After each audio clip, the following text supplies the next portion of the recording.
नमस्कार दोस्तों, आज मैं आपको ज्योतिष में 12 भाव के बारे में बताऊंगा कि ज्योतिष के 12 भाव या 12 हाउसेस, उनके क्या कैरेक्टरिस्टिक्स हैं, वो क्या क्या चीज़ें बताते हैं।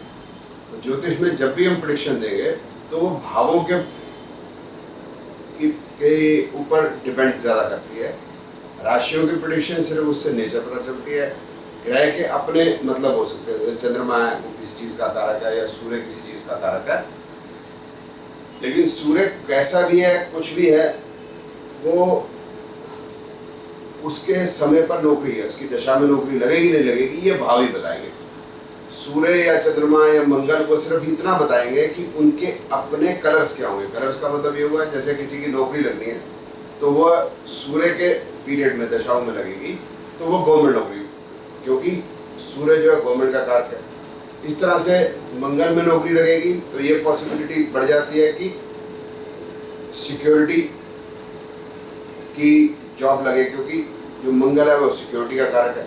लेकिन जॉब लगेगी नहीं लगेगी वो तो ना तो राशि बताएगी ना ग्रह बताएगा, वो भाव बताएंगे। इस तरह से ग्रह विवाह भी नहीं बताता, सभी ग्रह विवाह बता सकते हैं अगर उसमें विवाह के संबंधी भाव है। सभी ग्रह नौकरी बता सकते हैं अगर उसके अंदर नौकरी के भाव हैं। सभी ग्रह प्रॉपर्टी परचेज बता सकते हैं चाहे उनके अंदर लेकिन उनके अंदर प्रॉपर्टी के भाव होना चाहिए। तो कहने का मतलब यह है कि ज़्यादातर जो प्रेडिक्शन होगी वो भावों पे निर्भर होगी, इसलिए हमें भावों के बारे में या हाउसेस के बारे में पूरा ज्ञान होना चाहिए। तो हर भाव में 3 चीज़ें लेकर हम चलेंगे। एक तो शारीरिक अंग कि कौन सा भाव है, कौन सा शारीरिक अंग बताता है या बॉडी पार्ट बताता है। दूसरा रिलेशंस, हर भाव किसी न किसी रिलेटिव से रिलेटेड है, जैसे फ्रेंड्स है, मदर है, फादर है, ऐसा। और तीसरा हो गया जनरल कि प्रॉपर्टी है, एजुकेशन है, काम धंधा है, बिजनेस है, जॉब है, उसके क्या भाव है। तो ये तीनों चीज़ें लेके चलेंगे। और जो शारीरिक अंग का है वो आसान है थोड़ा, कि शारीरिक अंग में जो भाव हैं उसमें को याद रखना आसान है, क्योंकि एक पहले भाव जो है ब्रेन या हेड से लेकर हम 12वें भाव नीचे पैरों तक चले जाएंगे। तो पहले भाव से शुरू करते हैं। तो ये जैसे ABC शारीरिक अंग, संबंध और जनरल हो गए। तो सबसे पहले शारीरिक अंग को लेकर चलेंगे। तो ये माइंड या brain,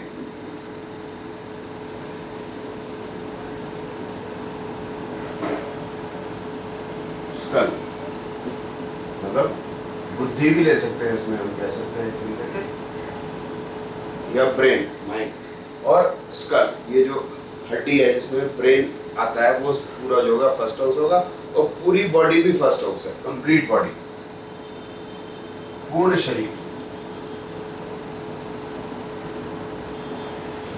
relation self first house में अपने आप से रिलेशन। जनरल इसमें और कुछ खास चीज नहीं है। प्रथम भाव सिर्फ आपका अपना भाव है कि आपको क्या चाहिए या आप क्या हैं या आपसे संबंधित आगे क्या चीजें होने वाली है। इसके बाद है दूसरा भाव या सेकंड हाउस। तो सबसे पहले बॉडी पार्ट ले लेते हैं। तो स्कल के बाद फिर हमें नीचे आना है। तो ये फेस जो है ये पूरा सेकंड हाउस है। फेस, अब फेस में जो अंग है वो जैसे आईज, आंखें, इस तरह से नोज, टीथ मतलब मुंह में लिप्स भी ले सकते हैं, टीथ भी, और टंग, जीभ भी, और गाल, टीथ, टंग, गाल, अंग्रेजी में चीक्स कहते हैं उसको। इसके साथ है हमारी खाना खाने की नली, फूड पाइप, इसोफेजिस।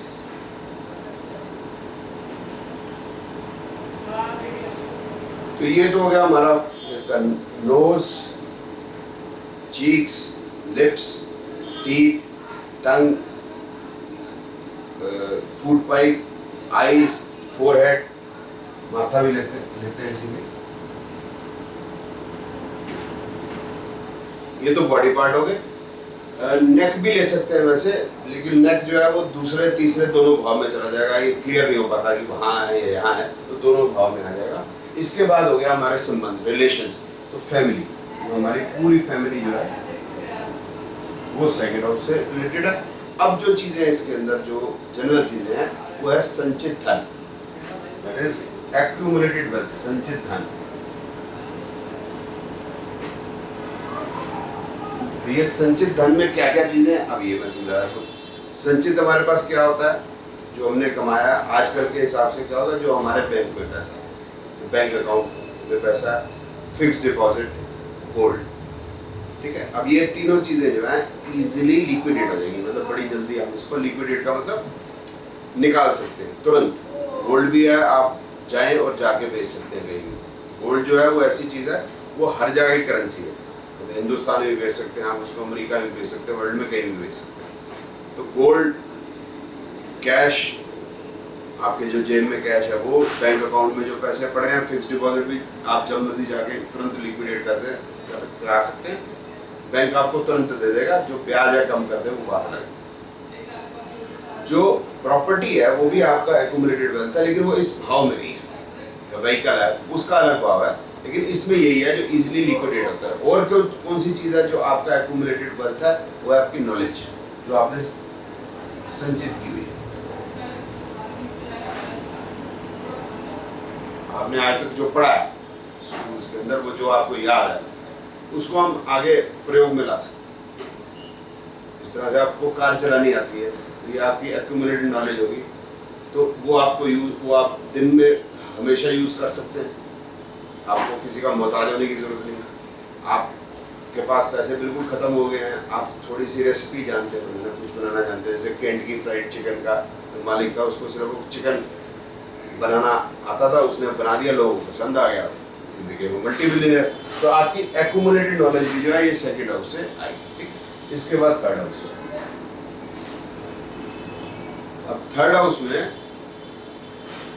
बॉडी पार्ट, अब हम फेस से नीचे चले जाएंगे, तो एक तो हो गया नेक, मैंने डिस्कस किया था आपसे, और नीचे आ जाएंगे तो ये आर्म्स हो गए पूरी, आपके हैंड्स, आर्म्स, ये आपकी जो शोल्डर की बोन है ना, आर्म्स,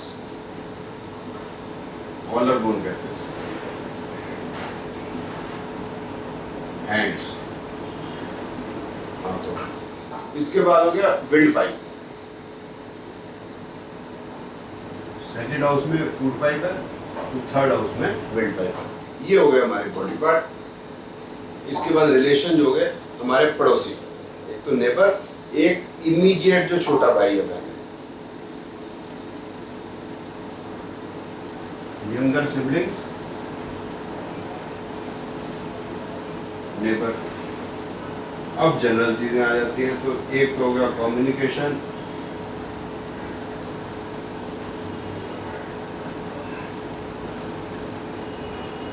शॉर्ट ट्रैवल। कम्युनिकेशन मतलब जैसे मैं बात कर रहा हूँ आपसे, तो ये कम्युनिकेशन, तो ये फोन से भी हो सकता है, मिलके भी वार्तालाप हो सकता है, ये थर्ड हाउस हो गया। और शॉर्ट ट्रैवल, छोटी दूरी की यात्रा। छोटी दूरी की यात्रा मतलब इतनी दूरी की यात्रा जहाँ पर ना तो मौसम बदलता हो, ना भाषा बदलती हो, जैसे दिल्ली में या फरीदाबाद तक चले गए, मतलब 40-50 किलोमीटर, ये हम कह सकते हैं जो हम रोज आ जा सकते हैं। अब मैं दिल्ली से समझ लो चेन्नई चला गया, मद्रास चला गया, तो सब कुछ बदल जाता है, लैंग्वेज भी,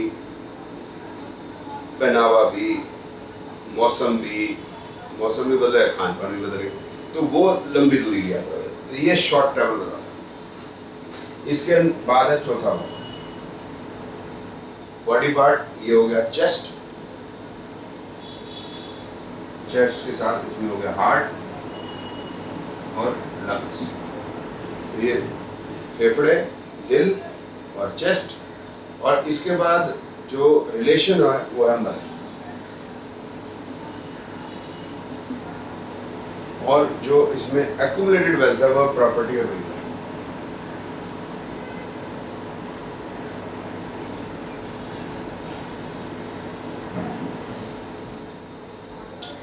तो आम भाषा में चल अचल संपत्ति जो इजीली लिक्विडेट ना होती, एक ये दुख स्थान और एक पाता और हिडन थिंग्स। फताल हो गया तो हिडन क्यों हो गया। ठीक है, दुख स्थान है जो आप ज्योतिष की किताबों में लेके चलेंगे तो उसमें सुख स्थान लिखा होगा, लेकिन असल में ये दुख स्थान है। दुख स्थान किस वजह से है? ये प्रॉपर्टी और व्हीकल का भी भाव है। तो जब भी आप प्रॉपर्टी लेंगे और व्हीकल लेंगे तो समस्याएं साथ में जुड़ती चली जाएगी।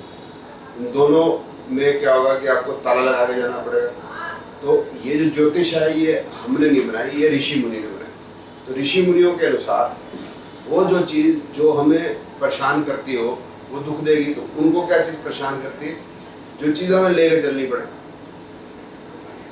जो चीज़ हमारे दिमाग को बेमतलब इन्वॉल्व करे, जिससे हमारी आध्यात्मिक जो खोज है या आध्यात्मिक जो जीवन है उसमें व्यवधान है या परेशानी है। तो कौन कौन सी चीज़ दुख देगी ऋषि मुनि को? एक तो जेब में पैसा। तो अगर आपके पास गोल्ड है, लेके चल रहे हैं ब्रीफ केस में पैसा या गोल्ड है 2 लाख या 5 लाख रुपए, तो आप समझ सकते हैं आपको बड़ी परेशानी। आप उसको दबा के चलोगे, देख के चलोगे कोई है तो नहीं है, दिमाग इन्वॉल्व रहेगा। ठीक है, अब उन्होंने कहा भाई ये तो चीज़ हमारे साथ चलेगी नहीं कि रात को सोए तो नींद ना आए, भाई डाकू उठा के ना ले जाए, चोर उठा के ना ले जाए।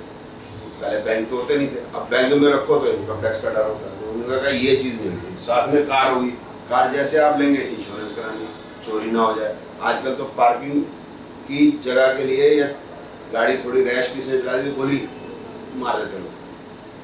ठीक है, अब कोई चोरी करके ले गया, पुलिस में रबड़ लिखवाओ, उसके अंदर कोई वारदात होगी तो परेशानी, बच्चा ले गया, एक्सीडेंट हो गया, कुछ हो ना जाए तो परेशानी। और प्रॉपर्टी तो बहुत ही बड़ी प्रॉब्लम है। शाहजहां बेचारा वो को औरंगजेब ने बंदी इसलिए कर लिया था क्योंकि शाहजहां के पास राज्य था। अगर उस बार किंगडम ना होती, राज्य ना होता तो बात ही नहीं। तो अगर आपके पास प्रॉपर्टी है तो बच्चे फिर ये सोचेंगे कि ये बाप कब तो हमें कब। ये प्रॉपर्टी जो है ये झगड़ों के कारण है। आप जानते हैं जो कोई भी लड़ाई हुई है वो जर जोरू और जमीन पर हुई। ठीक, 5वां भाव मैं ऊपर लिख देता हूँ, 5th।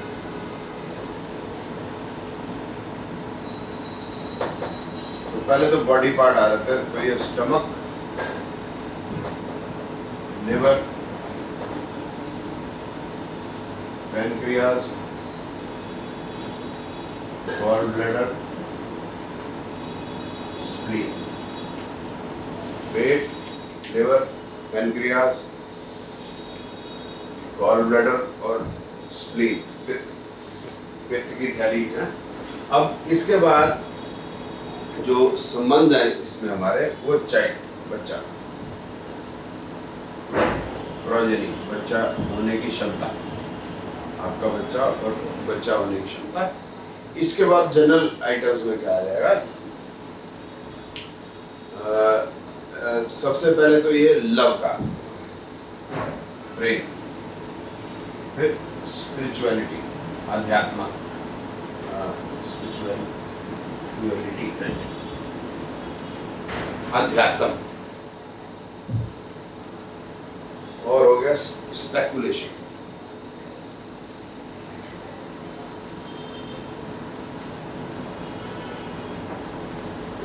उसके बाद हो गया जनरल आइटम में ऑर्डिनरी लव। हाँ, क्योंकि लव का है तो ये गुड है, साथ में इंटेलिजेंस, बुद्धिमत्ता। तो 5वां हाउस इस चीज का है, साथ में एक ये धर्म का भी है। ठीक, सनातन धर्म है तो ये धर्म का भी है। 5वें के बाद 6ठा भाव आ जाते हैं। बॉडी पार्ट में ये हो जाएगा इंटेस्टाइन, आंतें, ये छोटी आंत, स्मॉल, और साथ में इसको ना बेड हाउस कहा गया। और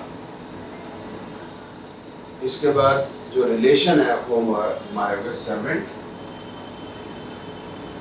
और पेट्स, और पालतू जानवर। और इसके साथ साथ अब जो जनरल आइटम हो गए वो हो गए ऋण, रोग, शत्रु, डेब्ट्स, डिजीज, एनिमी, लिटिगेशन, कानूनी जो दांव पेच है वो सारे छठे भाव से देखे जाएंगे, कोर्ट छठे भाव से देखी जाएगी। एनिमी वो एनिमी जो आपको नोन होता है। एनिमी तीन तरीके की होगी, एक नॉन एनिमी, एक ओपन एनिमी। ओपन एनिमी जब झगड़ा शुरू हो गया तो वो 7वें भाव से देखा जाएगा। एक होता है हिडन एनिमी जो आपको पता नहीं है, वो 12वें भाव से। तो ये छठे भाव से जो नॉन एनिमी है हमें पता है।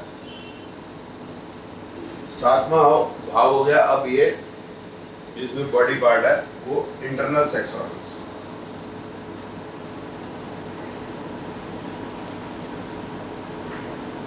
इसके बाद इसके साथ जो संबंध हो गया वो है partner and life partner.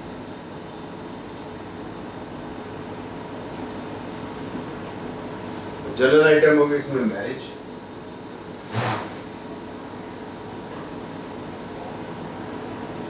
Business, 7वें में बिजनेस, तो छठे में जॉब, छठे में डिवोर्स भी।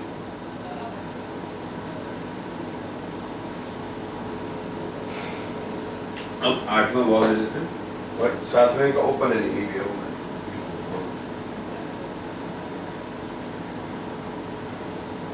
8वां भाव भी छठे भाव की तरह बुरा भाव माना गया ज्योतिष में। It is also a bad house.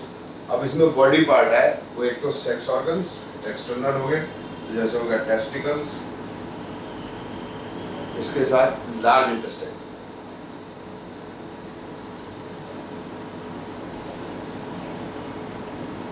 Anus,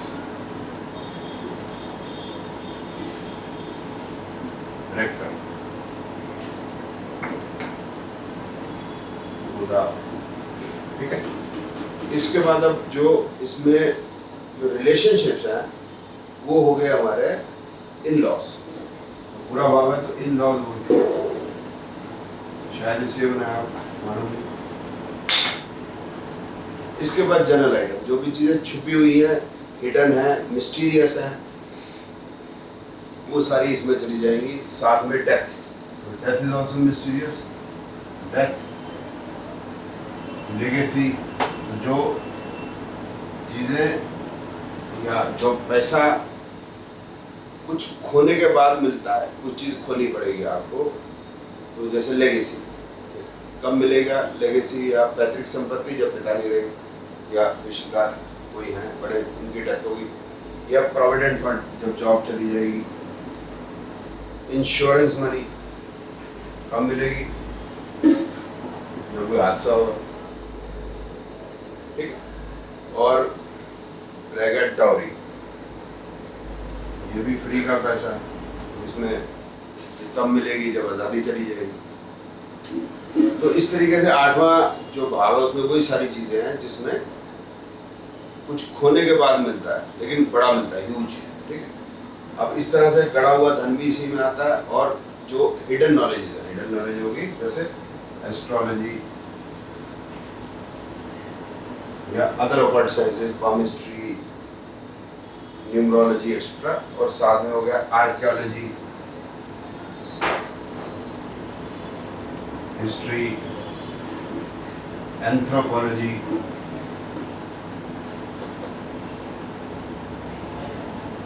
ठीक है। ये सारा जो है 8वें भाव में चला जाएगा। और ये भी बुरा हाउस है। और एक इसमें चीज है एक्सीडेंट। कई चीजें ऐसी भी जो सडन होती है। सडन चीज कौन होती है? Suddenness, accident is suddenness. Misfortune, Fortune का 9th हाउस है, मतलब भाग्य, ये दुर्भाग्य का भाव। ठीक। अब 9वां भाव जो है इसके बाद वो उसमें जो बॉडी पार्ट है वो हम और नीचे जाते चले जा रहे हैं। जैसे पहला भाव, दूसरा भाव फेस हो गया, तीसरा भाव, चौथा चेस्ट हो गया, 5वां पेट हो गया, लिवर हो गया, छठा भाव इंटेस्टाइन होगी, 7वां और 8वां सेक्स ऑर्गन होगी, 8वां जो है वो लाल इंटेस्टाइन, 9वां और नीचे चले जाएंगे। तो जो हिप बोन होगी, ठीक है, जो हिप बोन होगी ये 9वें भाव में चले जाएंगे। और इसके बाद रिलेशनशिप है वो है टीचर। गुरु, अध्यापक या गुरु है? और फादर, फर्स्ट गुरु जो है वो पिता माना गया। Father when the child is dependent, जब बच्चा खुद नहीं कमा रहा।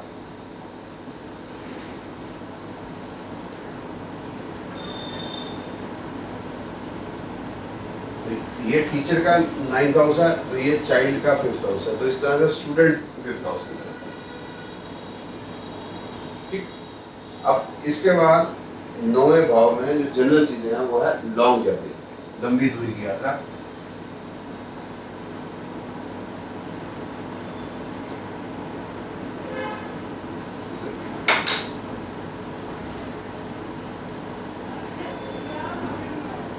और 5वां भाव धर्म का है, तो 9वां भाव रिलीजन का है। रिलीजन क्या होगा? जिसमें एक किताब है, एक भगवान है, एक ही उसमें प्रॉफिट है और वही फॉलो कर सकते हैं, चेंज नहीं कर सकते, इसमें जो मर्जी कर सकते हैं आपकी मर्जी धर्म। ठीक है, इस तरह से ये लॉन्ग जर्नी का है, तो ये हायर एजुकेशन का।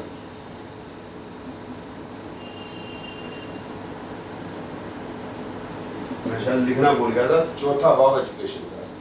ठीक है, आप नोट कर सकते हैं, 4th house is for education.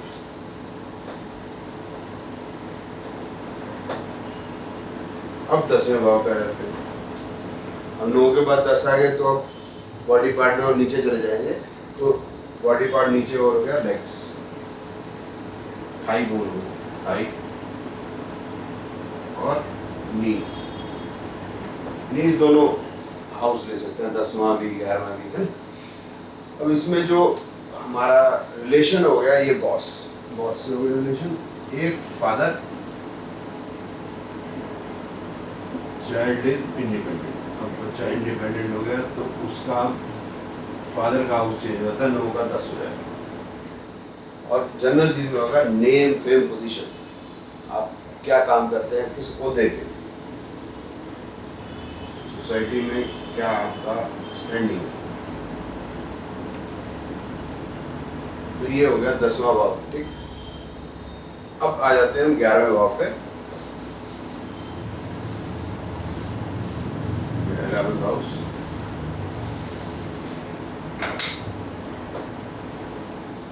ग्रहों में सबका भाव है शुक्र, वो सब ग्रहों की चीजों को बताता है। 11वां भाव जो है वो सभी भावों का भाव एक तरीके से, या सबसे सुपर भाव है वो, क्योंकि गेन बताता है, गेन, रियलाइजेशन और डिजायर्स। आपके मन में कुछ भी पाने की इच्छा है, 11वां भाव होगा तो तुरंत मिलती है, बाकी उसे मिलती है, तुरंत मिलती है। इसके साथ अब रिलेशनशिप या बॉडी पार्ट ले लेते हैं, तो वही होगा नी जॉइंट और लेग्स नीचे।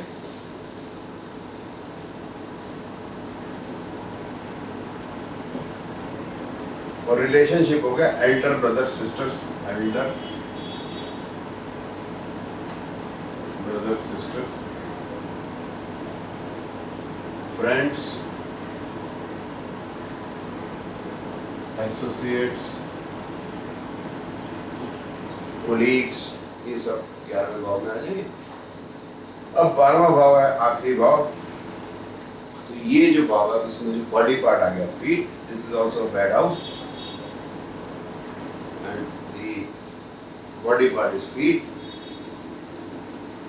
लॉस, सब इसमें ज्यादातर आपको पूरी चीजें नजर आएंगी, लॉस, जेल, कन्फाइनमेंट, हॉस्पिटलाइजेशन,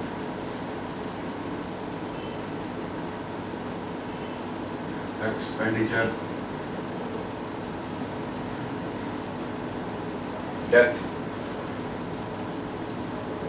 8वें में भी डेथ है और 12वें में भी डेथ इसमें। और 8वें 12वें में और भी इनमें कॉमन चीजें, जैसे एस्ट्रोलॉजी, इसमें भी आ जाएगी एस्ट्रोलॉजी। अब इसमें फर्दर क्या है, हिडन एनिमी मैंने बताया था पहले आपको। एक इसमें और डेथ है, तो इसमें मोक्ष का भी, तो ये भी बुरा भाव माना जाता है। 6, 8 और 12 जो है ज्योतिष में बुरे भाव है। और 5 और 9 जो है ये प्रेम के, धर्म के या रिलीजन के भाव है। तो जब भी कोई समस्या आएगी तो ज़्यादातर ज्योतिष में 6, 8, 12 भाव की वजह से समस्या, जैसे 8वां हो गया इंसल्ट हो गया, मिसफॉर्चून हो गया, 12वां देखिए आप लॉसेस, जेल, कन्फाइनमेंट, हॉस्पिटल हो गया, और छठा जो हो गया वो लीगल कॉम्प्लेक्सिटी, लीगल प्रॉब्लम्स हो गई। तो और 12वें में एक और चीज़ है, वो है foreign travel and foreign settlement.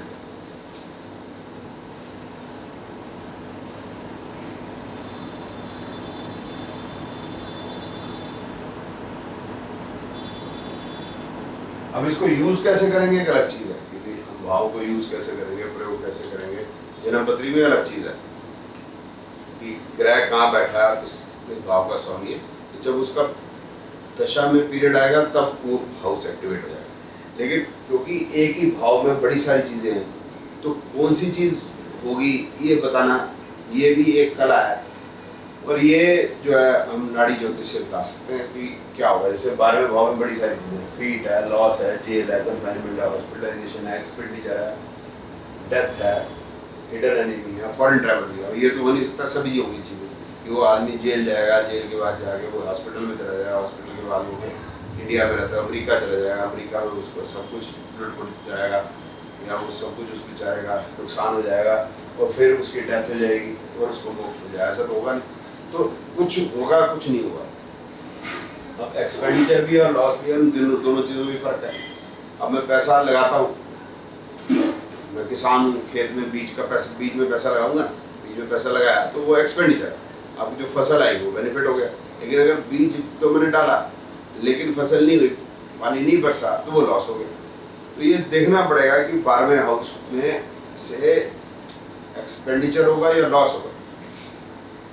Car आपने खरीदी और खरीदते कार चोरी हो गई, इंश्योरेंस आपने नहीं कराई तो वो तो लॉस हो गया। और आपने खरीदी और वो बढ़िया चल गया, एक्सपेंडिचर है, पैसा तो नहीं गया लेकिन उसका आपको यूज है, उसका फायदा मिला आपको। तो कैसे उसको देखेंगे वो नाड़ी ज्योतिष से हमें समझ में आएगा कि कौन सा भाव किस भाव से जाकर मिलता है, तो उसका मतलब बदल जाता है। जैसे 12वां भाव जो है वो लॉस का है, वो 11वें से मिल गया तो वो लॉस नहीं है, वो आपको कुछ गेन तो होगा 11वां भाव।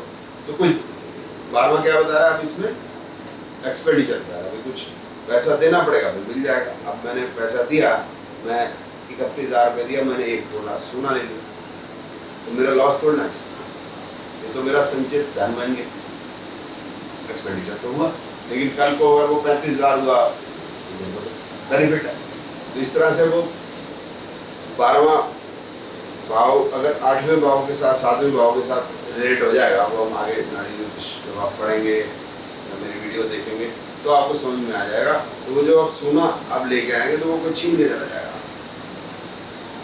तो ये देखना पड़ेगा कौन सा भाव किसके साथ लगता है, तो फिर क्या उसका मतलब निकलेगा। मुझे आशा है ये जो भावों के बारे में जो मैंने आपको बताया ये आपको अच्छा लगा होगा।